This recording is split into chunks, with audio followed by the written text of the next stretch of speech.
এই দেশে আইন চলবে কোরআনের মতবাদে ইনশাআল্লাহ। ভুল যদি হয় এর সমাধান করতে হবে সম্মানজনকভাবে। এই সমাধান এইভাবে নয়, আমার পছন্দ হয়নি।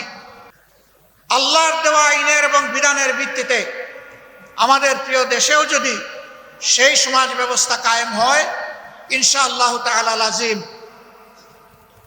সেই অধিকার প্রতিষ্ঠিত হবে। আজ যেমন আপনাদের অনুসরণ করে আমরা গর্বিত, প্রীত, তৃপ্ত, সেই দিনও আপনাদের অনুসরণ করে আমরা গর্বিত, প্রীত এবং তৃপ্ত হব ইনশাআল্লাহ।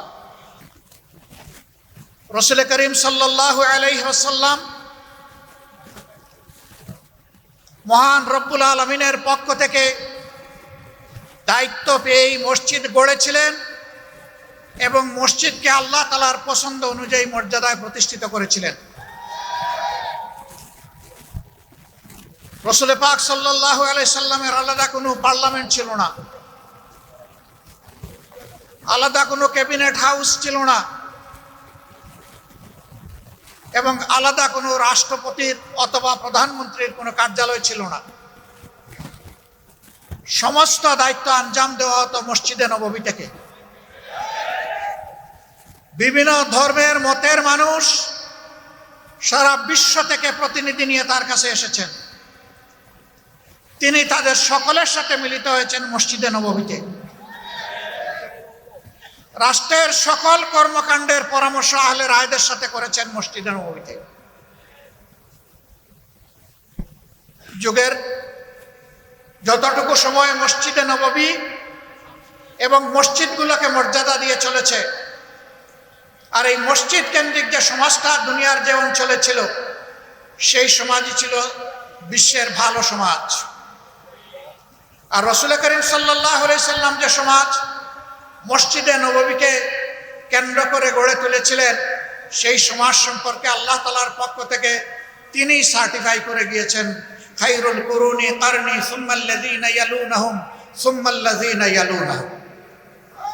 হে বিশ্ববাসী, তোমরা জেনে রাখো, আজ আমি যে সমাজ ব্যবস্থা গড়ে তুলেছি, আল্লাহর কিতাব এর ভিত্তিতে এই সমাজটাই হচ্ছে বিশ্বের সর্বশ্রেষ্ঠ সমাজ। এর আগেও এই ধরনের কোনো সমাজ জন্ম নেয়নি, এর পরে ওই ধরনের কোনো সমাজ জন্ম নেবে না। সুতরাং ওই সমাজকে অনুসরণ করে যেই সমাজ ব্যবস্থা গড়ে উঠবে, সেই সমাজ ব্যবস্থাই দুনিয়ায় শ্রেষ্ঠত্বের আসনে বসবে। নবীজির এই সমাজকে বাদ দিয়ে মন গড়া কোনো মতবাদ, তন্ত্র মন্ত্র দিয়ে যে সমাজ গড়া হবে, সেই সমাজ আল্লাহর কসম দুনিয়াকে শান্তি এবং সম্মান দুটার কোনোটাই দিতে পারবে না। এটি প্রমাণিত সত্য। দুনিয়ার যে কোনো মহাদেশে হোক, দেশে হোক, অঞ্চলে হোক, এটি প্রমাণিত সত্য। বাংলাদেশ 90% মুসলমানের দেশ। এদেশের 90% মুসলমান আল্লাহর উপর ঈমান রাখে, আল্লাহর কোরআনকে মানে, নবী করিম সাল্লাল্লাহু আলাইহি সাল্লামকে শেষ পয়গম্বর স্বীকার করে। এই দেশে আইন চলবে কোরআনের মতবাদে ইনশাআল্লাহ। এই জায়গায় যতদিন পর্যন্ত আমাদের দেশ না আসবে, এদেশে আমরা কোনো সত্যিকারের মানবিক সমাজ কায়েম করতে পারবো না। বলবেন, তাহলে এই দেশে অন্য ধর্মের মানুষ যারা আছে তাদের কি হবে? কোরআন শুধু মানুষের সম্মানের গ্যারান্টি দেয় নাই, অধিকারের ওয়ারেন্টি দেয় নাই, কোরআন সমস্ত মখলুকাতের অধিকারের ওয়ারেন্টি দিয়েছে। মানুষ তো অবশ্যই, মদিনায় যেমন সকল ধর্মের মানুষ পূর্ণ ধর্মীয় স্বাধীনতা, নাগরিক নিরাপত্তা এবং অধিকার ভোগ করেছেন, আল্লাহর দেওয়া আইনের এবং বিধানের ভিত্তিতে আমাদের প্রিয় দেশেও যদি সেই সমাজ ব্যবস্থা কায়েম হয়, ইনশাআল্লাহ তাআলা লাজিম সেই অধিকার প্রতিষ্ঠিত হবে। কাজেই এখানে একটা দাবি দেখলাম, 7 দাবির মধ্যে একটা দাবি যে মসজিদ কমিটিতে ইমাম এবং খতিব সাহেবদেরকে সম্মানের সাথে অ্যাকোমোডেট করতে হবে। আমি আপনাদের এই দাবির সাথে একমত না। মসজিদ কমিটি হবে ইমাম এবং খতিব সাহেবের পরামর্শের ভিত্তিতে। এই কমিটির প্রাণ পুরুষ হবেন খতিব কিংবা ইমাম। তাকে বাদ দিয়ে নয়, তাকে সহযোগিতা করার জন্য এই কমিটি হবে।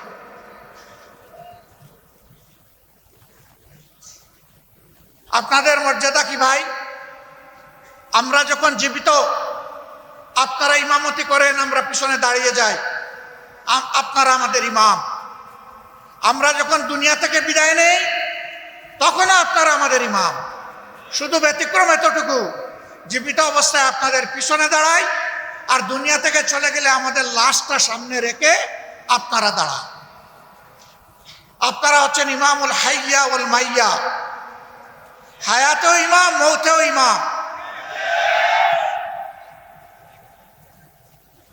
আমরা এই দিক থেকে কলিজার ভিতর থেকে আপনাদের প্রতি আজীবন সম্মান দেখাতে চাই।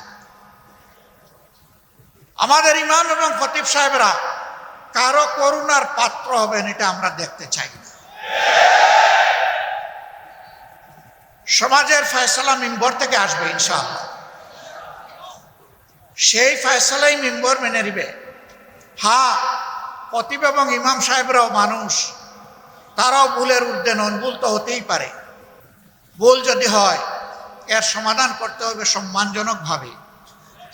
এই সমাধান এইভাবে নয়, আমার পছন্দ হয়নি, আমি দুপুরবেলা জোয়ারের নামাজের সময় বলে দিলাম যে উনি কিভাবে ইমাম থাকেন আমি দেখে নিব। আসরের নামাজের সময় দেখা গেল উনি আর মেহরাবে নাই। আমাদের ইমাম এবং খতিব সাহেবদের জন্য আমরা এমন ফয়সালা চাই না, এমন ফয়সালা বরদাস্ত করব না।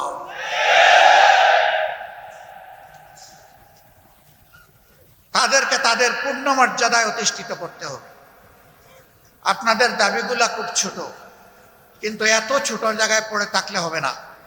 আপনাদেরকে এই সমাজের দায়িত্ব নিতে হবে। নামাজের ইমাম যেদিন সমাজের ইমাম হবেন সেই দিন ইনশাআল্লাহ আমরা সত্যিকারের মুক্তি পাবো ইনশাআল্লাহ। আজ যেমন আপনাদের অনুসরণ করে আমরা গর্বিত, প্রীত, তৃপ্ত, সেই দিনও আপনাদের অনুসরণ করে আমরা গর্বিত, প্রীত এবং তৃপ্ত হব ইনশাআল্লাহ। এগিয়ে আসুন, জোর কদমে এগিয়ে আসুন। আমরা আজকেও আপনাদের পিছনে, কালকেও আপনাদের পিছনে থাকবো ইনশাআল্লাহ। এবং আল্লাহ তাআলার কাছে দোয়া করি আমাদের হাসরও যেন আপনাদের সাথেই হয়, পিছনেও। নামাজকে আল্লাহ কবুল করে সমাজেও আমরা নামাজের আদলে, আল্লাহর আইনের আলোকে যাতে চলতে পারি, আল্লাহ আমাদেরকে এই তৌফিক দান করুন। আমার এই বক্তব্য কারো বিরুদ্ধে নয়, এ বক্তব্য আমার ইমানের পক্ষে। সুতরাং বক্তব্যের বিষয়বস্তু একেবারেই স্পষ্ট। আল্লাহ তাআলা আমাকে এই বক্তব্যের বিষয়বস্তুর উপর প্রথমে আমল করার তৌফিক দান, আমাদের সবাইকে আমল করার তৌফিক দান করুন। বাংলাদেশের সমস্ত মানুষকে আল্লাহ তাআলা আমল করার তৌফিক দান। আজকের এই আয়োজনে 7 দফা দাবি আপনারা সামনে নিয়ে এসেছেন। এই দাবিগুলা নিতান্তই সঙ্গত এবং একেবারেই অল্প। আমি ব্যক্তিগতভাবে আপনাদের এই দাবিতে থেমে যাওয়ার মানুষ নই। আমি মনে করি এই দাবি তো বাস্তবায়ন হতেই হবে। তার সাথে খতিব এবং ইমামদেরকে তাদের আসল মর্যাদা তাদের হাতে তুলে দিতে হবে। সেই মর্যাদাটা কি? এটা কি বাংলাদেশ থেকে এই যুগে বানাবো? অবশ্যই না। মসজিদে নববীর খতিব, মেহরাবের যিনি ইমাম, তিনি মসজিদকে যে মর্যাদায় প্রতিষ্ঠিত রেখে গিয়েছেন, আজ মসজিদকে সেই মর্যাদায় নিয়ে যেতে হবে। আপনাদের নেতৃত্বে একটি সোনালী সমাজ আগামীতে তৈরি হবে, সেই প্রত্যাশা ব্যক্ত করে আমার কথা এখানেই শেষ করছি। তার আগে আমাকে এখানে দাওয়াত করে সুযোগ দেওয়ার জন্য মহান রবের প্রতি গভীর কৃতজ্ঞতা আদায় করছি, আপনাদেরও শুকরিয়া আদায় করছি। আসসালামু আলাইকুম ওয়া রাহমাতুল্লাহি ওয়া বারাকাতুহু।